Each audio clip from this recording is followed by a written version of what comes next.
Headache নয়, শ্যামাপ্রসাদের একটাই headache, Bangla ভাগ হতেই হবে। শ্যামাপ্রসাদ বাংলা ভাগের পক্ষে থাকলেন, তারই প্রেক্ষিতে এখানে ভোট হলো। সেই ভোটে ওই রবীন্দ্রনাথরা, ওই জ্যোতি বসুরা, ওই কমিউনিস্টরা তারাও সেদিন বাংলা ভাগের পক্ষে ভোট দিলেন। বাংলা ভাগ হয়ে গেল। আমাদের ভোটে বাংলা ভাগ হয়নি। আজকে এই যে ব্রাহ্মণরা যে বাংলা ভাগ করলো, কেন?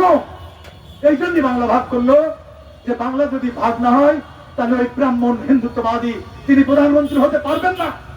তাই শ্যামাপ্রসাদ বাংলা ভাগ করলেন। কিন্তু তিনি একবারও ভাবলেন না যে এই বাংলা ভাগ হলে এখানকার ব্রাহ্মণরা হয়তো পশ্চিম বাংলায় চলে যাবে, পশ্চিম বাংলা হয়তো ব্রাহ্মণদের অবস্থান তাদেরকে হয়তো স্থান দেবে। কিন্তু এখানকার ওই হরিজন, শূদ্র, বৈষ্ণব, নমশূদ্র এই কোটি কোটি হিন্দুর কি হবে? এই হিন্দুত্ববাদী ব্রাহ্মণরা সেটা ভাবিনি। আর আমাদের এখানকার ওই অশিক্ষিত হরিজন, হিন্দু, বৈষ্ণব, যে শূদ্র, নমশূদ্ররা রয়েছে তারাও ব্যাপারটি বুঝলো না।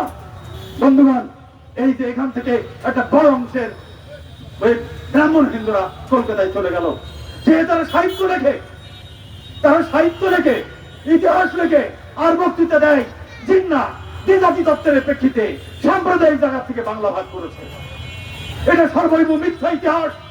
এই ইতিহাস আমাদের এখানে পড়ানো হয় না, এই ইতিহাস আমরা জানি না। তাই আমরা বাংলা ভাগের দায় মুসলমানদের ঘাড়ে দিয়েছি, জিন্নার ঘাড়ে দিয়েছি, মুসলিম সাম্প্রদায়িকতার ঘাড়ে দিয়েছি। এটা হচ্ছে বাংলার ট্র্যাজেডি।